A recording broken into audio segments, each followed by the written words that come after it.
Hi, everybody. I'm Glenn Johnson. I'm here with Gene Gordon today. We're going to be talking about the virtual reality simulated gravity. Gene, could you tell us a little bit about yourself? Sure. I'm a former Hunch mentor, and before that, I was a teacher for over 30 years, physics and astronomy and space science. And during my last 10 years of teaching, I was a Hunch teacher, then retired in 2018, I think it was, and then was asked to be a mentor, and I was the New York State mentor for many years. And That is now awesome. fully And retired, fully retired, except for when kind Glenn of. calls you up and says, "Hey, let's do something." That's right. So, um, now you've got some cool experience that I don't have. You've been on a zero G plane before. Is that correct? Yes. In fact, I don't know if I can. Let me see if I can. Can you see that picture now? Yes, I can. And what were you doing up there with during this thing? That was a student project in which we won a contest with the National Science Teachers Association to have a student project fly on the zero gravity plane, and we the students designed a project and where um, they basically made wet cell batteries. And they wanted to see whether or not zero G would affect wet cell batteries. And what was really interesting is all the teachers, we had four teachers that were in the project, all of us kind of said to ourselves that we didn't think anything was going to happen, but it was a student design project. So they designed it, they helped build it, and they really got this thing all set up. And then we flew it, and to be honest, it totally blew us away because the voltage in the wet cell batteries changed with zero G. Now, lots of things can cause that to happen. We didn't have that much time. You're up there, you're only doing 30 parabolas in each of these. So we were just getting the data, and we always wanted to go back up and try doing more experiments. But the most important thing here was the kids did all this work, and we were required to fly it because at that time we thought no students were allowed to fly. And so we met Flo at this point, and we saw her with students. We're like, how do we get the students? And so we ended up becoming involved in Hunch because we wanted our students to eventually fly, which they eventually did. And that project actually evolved into the bacteria killing wand. So it was, yeah, I'm really That was a really happy. cool project. We'll Yeah, it talk was. about that another day, I think. But Yeah. okay, so with that in mind, I invited you to talk about the virtual reality um, simulated gravity.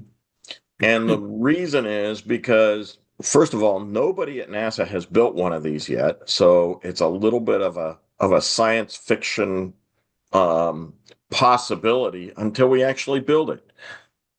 So this has been the dream of science fiction for a very long time, and I have a couple of examples there.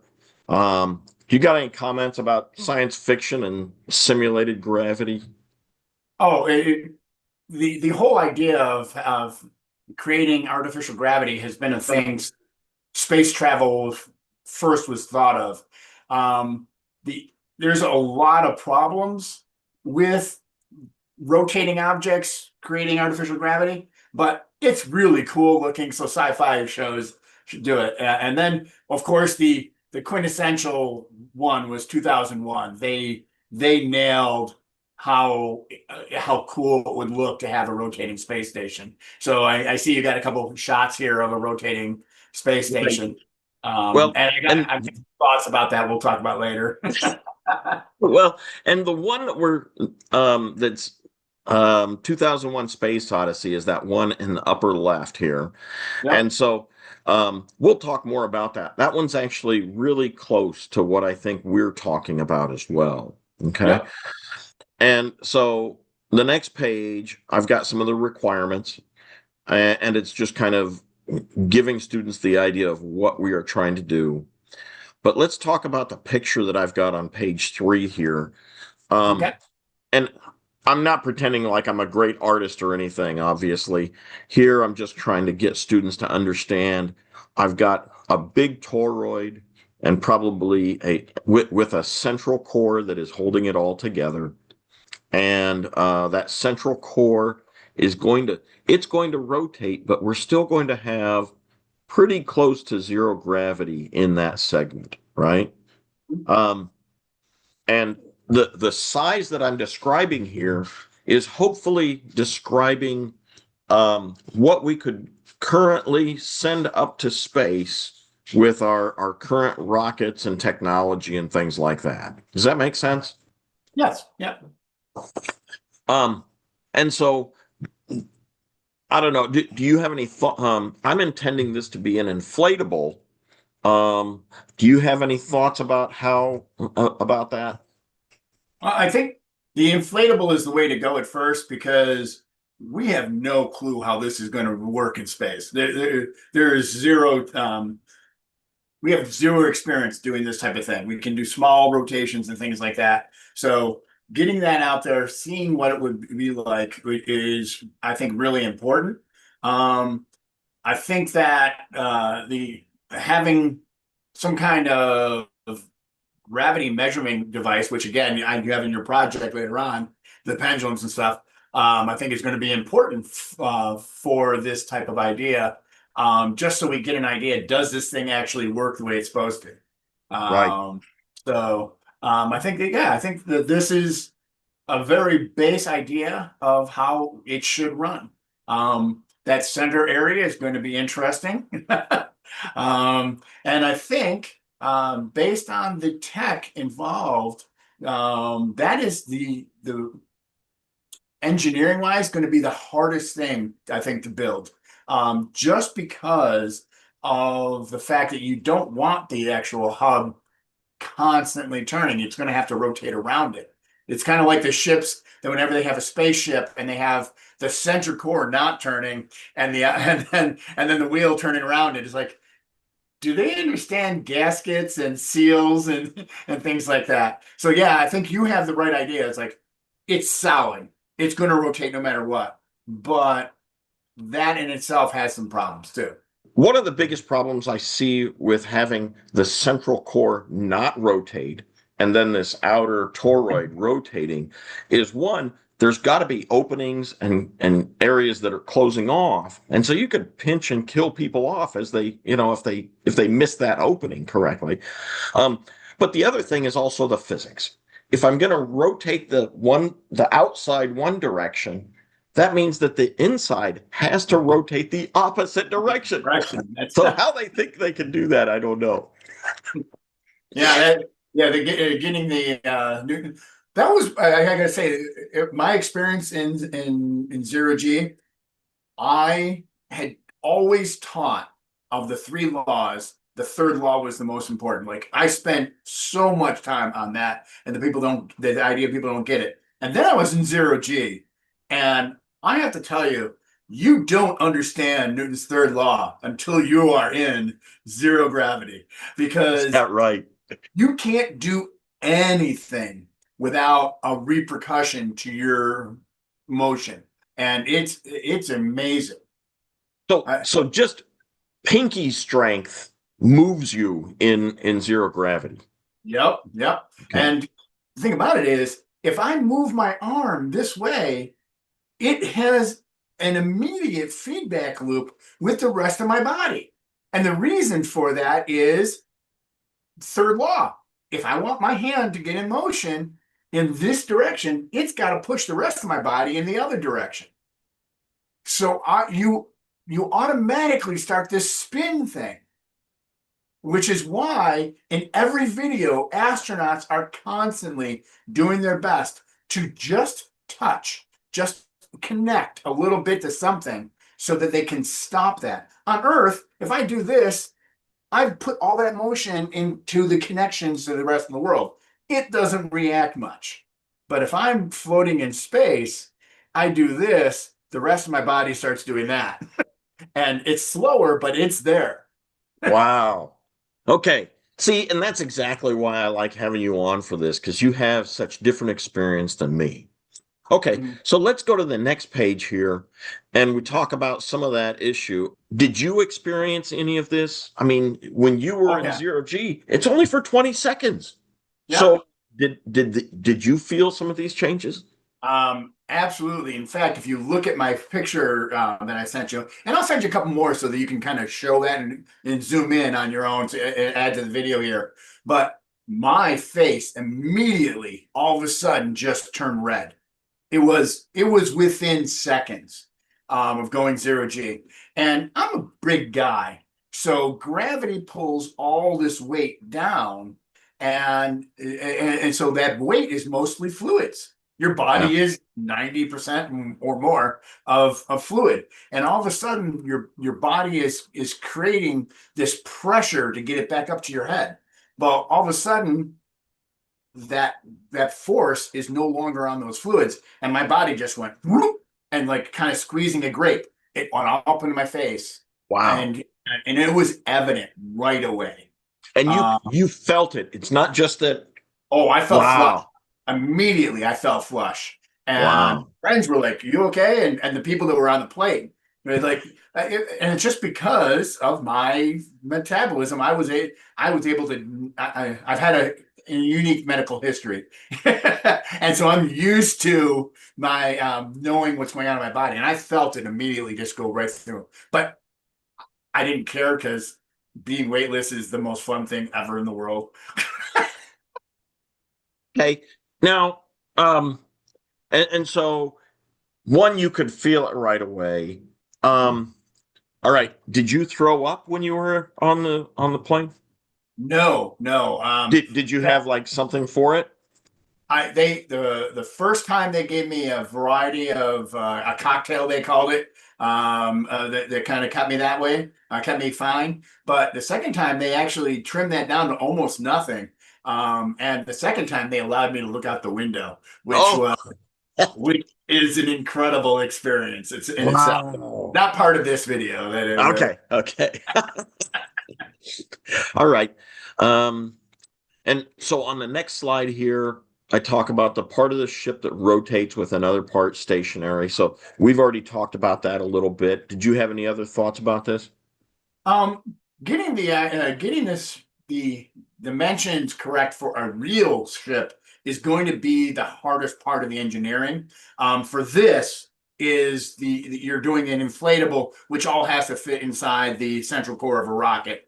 That's one thing. So make students may want to investigate on their own. That the finalists are always the people that go a step further in understanding. Just letting you know, people that are watching this video, the finalists are always those people that went, oh, okay, we did all of the XYZ that Glenn has put there. The finalists are the ones that go, what if we did this? Or what if we do that? I would highly recommend take a look at what size ship actually gets to the point where the gravity at your head level versus your feet level is enough that it doesn't cause other medical problems. You And know, that's a great comment because right now we're expecting there to be a significant difference between the feel at your head and the feel at your feet. yeah, Um, and 15 meters, to get 1G, it's probably going to have to rotate relatively fast. yep. And so now the other thing is, do you think that when we're traveling to Mars, do you think that we really need to have 1G that whole time? Or would there be value to just doing, one third G like on Mars? Or would it be good to have half G or something like that? To be honest, my view on this is that the medical teams can figure that out, but I'm pretty sure that there's a certain low level that our body would be fine with of keeping our systems going the way they're supposed to be going, and getting acclimated to the Martian gravity along the way is probably the way to go. So figuring out what is that sweet spot where we're not 1G, but we're not one third G, and spending most of the trip that way. I mean, it's going to be months to get there, and then slowly having that get less and less. I think that would really help our astronauts when they eventually get to Mars, and then the reverse of that, building up on the way back, Yeah. because by that point, they will have some severe issues after being in space for a year. I think that those are great comments. Okay.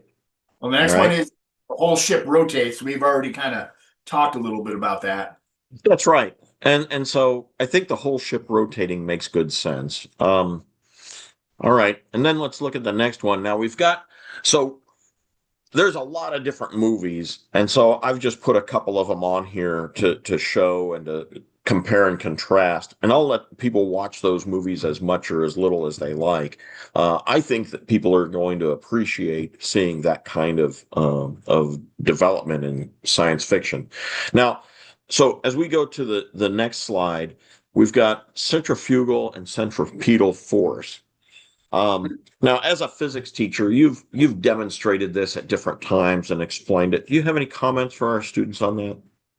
One, if you're not spending time with your physics teacher over and above regular physics class while doing this project, then you are doing something wrong. Talk to, not, by the way, not only one physics teacher, if you got access to multiple physics teachers, talk to them, because everybody has a slightly different take on these two forces, and the understanding of them is critical for this project. And especially that the way these forces change by radial distance, how far you are from that center core. So I would highly recommend talking to people that understand these two. And that's my main thing. I'm not going to get into the differences and So, everything, but yeah, that's key. And one thing I will say about this, if you have an AP physics teacher, someone that's really into this, ask them about the fact that, if you're talking about physics laws, we're almost always talking about an inertial frame of reference. Okay. If you're talking about a rotating frame of reference, at that point, Newton's laws change. they do. They're built around an inertial frame of reference. So you need to come up with a way of looking at the physics inside the ship, because it's a rotating frame of reference. That's right. And that's part of why we're doing this is that Yeah. since we don't have a lot of experience with it, this is our first test of how some of that physics is going to be different. Mhm. So it's not that people don't have some kind of understanding, it's that they don't have experience using it that way. So that'll be something very different. Yep. Now, and then I've got some videos on the next slide that I've got linked up so that you can learn a little bit more there. Now Coriolis effect on the next page. I think that there's a lot of historical reference here that we did not understand for a long time, the effects of Coriolis and how it's going to affect us inside of a rotating spacecraft is probably going to confuse the astronauts for a significant amount of time before they acclimate to that rotation. What do you And think? that goes back to the idea of a rotating frame of reference versus a inertial or stationary frame of reference. The having the rotating frame of reference changes the way things move, but in a logical manner that can be defined and we can get used to. Astronauts will take a little bit of time. That's what I'm saying, is if you slowly ramp that up and then decrease it, the speeds, it'll make it easier for the astronauts to understand. I think that makes sense too. Um, Now, if we go to the next slide, we've got conservation of angular momentum, and I think that that's something that's going to be difficult for the whole spacecraft, not just. Um, so you can imagine if I start taking bags of water from that central core and moving them to the toroid, well, I'm going to be changing that rotation speed. Yep. But the other thing is what's going to happen if I've got a whole bunch of mass in one portion of the toroid and less mass in the rest of the toroid? How's that going to affect that? That's going to cause some wobble. Yeah. And if I've got And, other modules attached to this thing, that's going to move the whole spacecraft, isn't it? and and that's the thing is like at this point, and and I know this is not about AI and all that. At this point, though, you have this automatic system that's rearranging mass to compensate for mass that's moving around. You running around the ship in this 2001 Space Odyssey would change things up. It would change the speeds, depending on how you're running and things like that. We have to compensate for that in a rotating frame of reference. And here, if you're going up, closing that distance to the center core, if you're moving mass up, you're gonna speed up the rotation. So Yeah. how do you balance it? There's a whole bunch of system maintenance that needs to be done for a real ship that does this. Right. Well, okay, um so one of my questions that I've just started adding is it going to be better for us to run around the toroid, or would it be better to have a treadmill that where you put all of that bouncing in one segment of the toroid? I don't have an answer. So these are things for the students to figure out here. Well, that's one thing. Just having students look that up about on the space station is that we had to dampen that motion on the International Space Station because it caused the space station to wobble. Now, not like this, but it caused a wobble, a vibration that needed to be taken care of. Well, and that messes up experiments, right? So if I'm doing experiments in zero gravity where it's intending, hey, there's no wiggle, no jiggle, that's Yeah. going to affect the experiments. So, okay. Now after this, so we go to the next one, things to build into the program. Where it says a flying drone, I've taken that out, partly because some of our discussion before. Um, so just something that I'm changing and trying to update and fix. Um, now, so being able to throw a couple of tennis balls around, being able to lift weights and be able to see something, the pendulums on the wall, they're going to swing at different rates. Depending on where on the wall they are. And they might also, if I change it from being the wall to being in front of me. I was whether they're doing this or this. Yep. Yeah. Yep. Things we don't Isn't think that? about until we get I there. would love to be in this first spacecraft and watch it, just to see how some of these things would work. Any other thoughts in there? Um, I think if they could get one of the coolest things I found on the previous time we did a version of this project was how students can figure out the physics that they hadn't even thought of. Like in the previous project, they actually found out that flat tables don't work in a rotating space station. And that's because gravity is different across a flat surface. So just doing those type of experiments on their own in this would be kind of cool to see how they come out so they can understand it a little bit more. And also Sure. they can talk about it. So, I mean, we're really trying to work on the engineering here.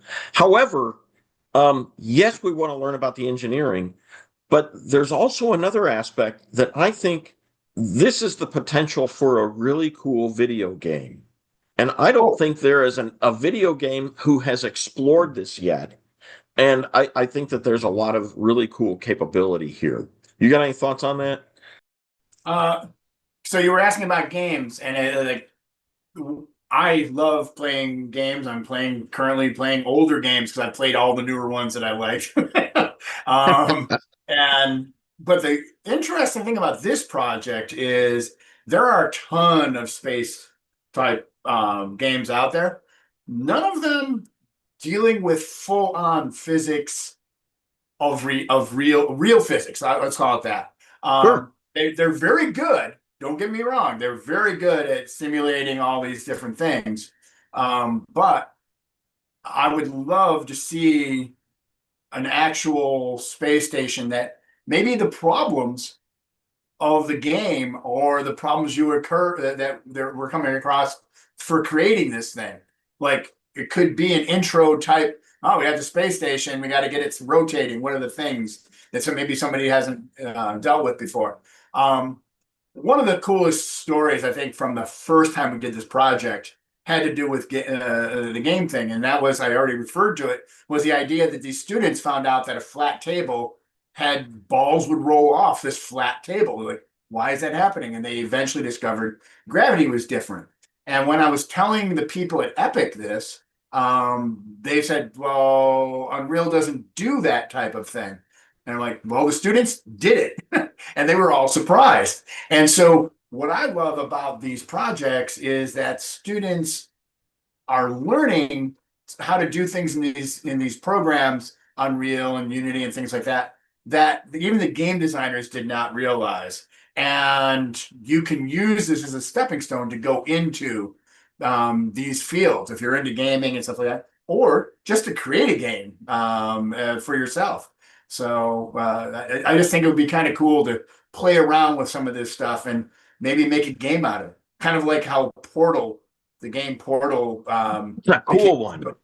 Yeah, but it started out just being a silly people just playing around and making silly puzzles for the office, and eventually created was they created a game that took the world by storm, and it's considered one of the top 10 games of all time now. Oh my gosh.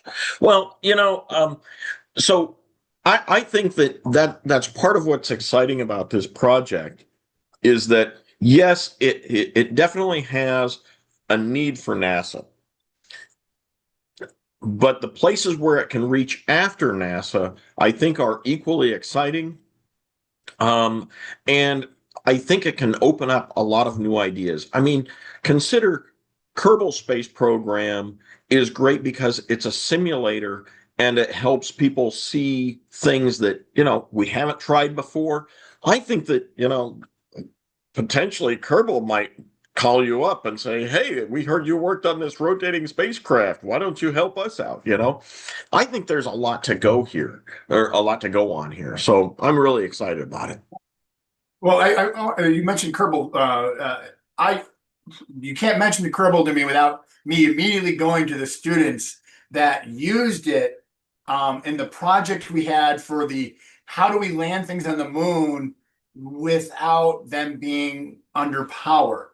And Yeah. the students that hacked Kerbal that worked with me, they actually hacked Kerbal and created a three-dimensional object from this woven basket they had in the house because they wanted to see when it hit the ground at a certain speed, would it scoop up sand and slow itself down and everything.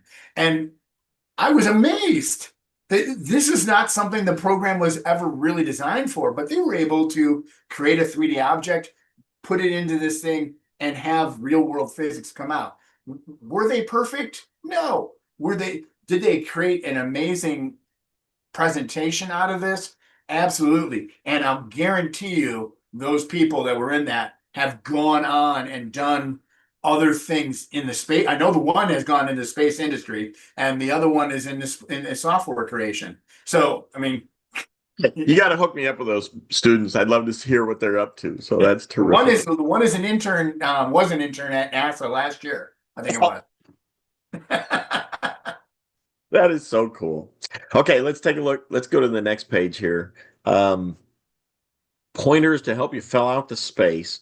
So here, um, you know, this is actually a little bit of science fiction too, because we don't know what this is going to look like. It's a combination of zero gravity when it's not rotating to being 1G. And it's like, okay, how am I going to use my space different?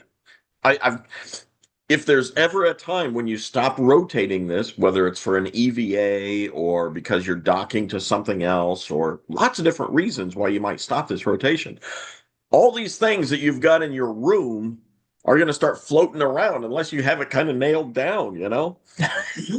Mhm. So this is a little bit of science fiction in terms of how do we design this? Because we haven't had to design something that goes back and forth like that. Well, now wait a minute. Let me readjust that. The space shuttle. We send it up with gravity, and then we land at gravity, and then it's zero gravity while it's on orbit. Right. So maybe it's not that much of a stretch, but it's something that we have to think different about. And the thing about it is, we talk about there being a lot of space in here, and yeah, you got think about the you got a 15 meter tube, okay? So going down, and that means 2 pi r is the circumference, right? A That's a lot of space. lot of space in there. And so when they're figuring that out, to just fill out with things that you think that would be necessary for 24 hours. You know, what would you need if you were going to spend 24 hours in a hotel room? Let's say you're creating a hotel room in space. I mean, Yeah. there are businesses that are currently designing space stations for hotels in space. Now, they aren't rotating, but that's okay. Well, okay, so consider something as simple as bed sheets. Yeah. Do I want bed sheets or do I want a sleeping bag? Mhm. Right? And Yeah. and I'm probably still going to have to, even though I'm going to have gravity most of that time, do I want to tie that sleeping bag down? Well, probably. The pictures that I put on, do I want to put up some pictures on the wall? Um, is that going to be different? Not, I'm also going to have access to that roof, to the ceiling a little bit more. Oh, Do I want to put some handrails on that ceiling for when I have zero gravity? Um, and how might that affect other things? So, where would there be a window? Gotta have a window. Astronaut said well, so. yeah, I think you're exactly right. But I want to make sure I can close that window so that when I'm looking out, when I don't want to look out of it, it doesn't confuse my head about that rotation. I and speaking from being in zero G, that window is that can really mess with your perception. So do you have it pointing away from the radius? You point it to the side or into the middle? Wow. Oh, that's a great comment. I didn't think of that. Yeah. Okay. Yeah, If I put it on the ceiling, now I've got stationary things to look at, and that's not bad. right. But if I put it on the That's side, not bad at all. now I've got Mars is rotating around inside in my window, and that could be confusing at times. And on the side could be, depending on where it's looking, could be more like a train going by landscape. But if it's Right. the Earth that's in part of that, then you're going to get that. You're going to get that kind of more of a curve type motion at 15 meters at least. If it's a larger distant, a larger space station, you won't get that. But what if you had it pointing outside, away? Yeah, put it on the floor, right? Yeah. If I have a What? window on the floor, that would be a different kind of view. Yeah. That depending on where are you in orbit around Earth, and that could be really confusing. If I'm on my way to Mars, it's going to be a little bit less confusing, Right. just because now I'm just looking at little points of light for the most part. So, Exactly. okay, that's an interesting thought too. Okay. Um, oh, now you haven't seen this slide. Yeah, you got a new slide there. Do you see it? With the green, it says tips for video presentation. Yes. And so this was actually Dave Schlichting mentioned this to me, and I go, "Oh, you're exactly right. I need to include this. Um, Start your view of the outs. So when they are presenting, to help give a perspective to whoever's observing, show us the outside of the spacecraft rotating, and then you come into the center of the vehicle, and then kind of go down one of the transport tubes. Yeah. Does that make sense to you? Great. Absolutely. We need to see it from outside and inside and all parts of it. So Yeah. if everybody does the exact same thing there, we can compare them easier to each other. Right. Now, if especially if you're new to Unreal Engine or Unity, you don't have to build all of these objects in Unity and Unreal. You can you can build it in a CAD program and then import it in, and you probably have a little bit more capability in those CAD softwares. Does that sound right to you? Absolutely. And to be honest, I don't think you have as, from my looking through your document there, you don't have a requirement that they have to create every one of these objects. They just should have them in their thing. So there is a repository out there of millions of 3D objects. So You have know, fun. that's a terrific answer. You are correct. If you can find, if the students can find some of these objects somewhere else and import them in, that is perfectly fine, right? Absolutely. Yep. Do not That's the way I would. reinvent. Yeah, yeah. I think that's a terrific comment. Okay, and then the very last one. I've just so somebody had built this in Kerbal Space, and they left it on the internet, and I thought, that's actually pretty decent. Mhm. Now, exactly how that one functions, I don't know, but it's just a good beginning that students could see a similar idea as what we were trying to talk about. And it looks like it is pretty close to what I was asking students to build. So Yes. it makes me feel like, oh, we're on track here. Somebody else agrees with us. Yeah. What's funny is, I mean, we wanted to go to space forever. But in the last 70 years or so, we've really, this science has the science has kept up to par with the imagination of people. And the number one way of creating artificial gravity for almost everybody is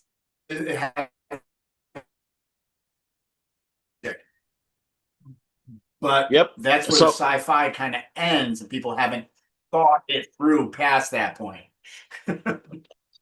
So, well, I'm really looking forward to seeing what this rotating spacecraft would look like. Now, there was I rem I found something on the internet where I think it was Goodyear um, had been asked to develop a potential rotating spacecraft, and so it was mostly made out of rubber or something like that. And it looks like it was a little bit smaller than what we're talking about here, but it was a beginning. It never launched, but NASA has been thinking about this for a long time, and so it's still science fiction at the moment, but I don't think that we're very far off from it. So yeah. I think we're on Well, the right track. yeah, mentioning Goodyear, that kind of brings me to the idea that it's a real, we're closer to having a blimp as a spaceship than we are of having a rotating one. And what I'm referring to specifically is Venus. Um, the discussions about we could probably have a station in the clouds of Venus where it's not 900 degrees on the surface, which is a blimp of some sort, versus having the physics of a very large rotating object for a space station, which having a blimp would actually get you to pretty close to having regular gravity around Venus. So, Yeah, that's actually a really great comment. I think that we could have something like that. And I know that there's been floating around some ideas through NASA about sending something like that. So that could be really exciting. yeah, Okay. Anything else we ought to talk about and relevant to this? I think we've covered all the things. Oh, one of my one of my go-tos, what I was finding out when I was mentoring students, is one of the first places when you're researching that Google always sends you to is Reddit. Oh, Okay. okay. And I want to make sure that students are aware that just because somebody on Reddit says that they're an expert in the field or they think they know what's going on, trust real people first, people that you can verify. I am not discrediting Reddit. Reddit has a ton of great conversations going on, real discussions, but trust but verify is my thing in there. I really want to bring that up because when it comes to space, especially now, there is a large amount of misinformation. So be careful what you do. Okay. Now that's really good advice. I think we ought to talk about, I think students should be very careful about that. Okay. Thank you so much, Gene. This has been a pleasure. I hopefully we're going to have some really great projects this year coming out of this, and I hope to share them with you real soon. Okay. That sounds great, and I wish everybody the best of luck. This is I I love the program and I love the project, so it's kind of cool to see what students come up with. Have a great day, everyone. Thanks a lot.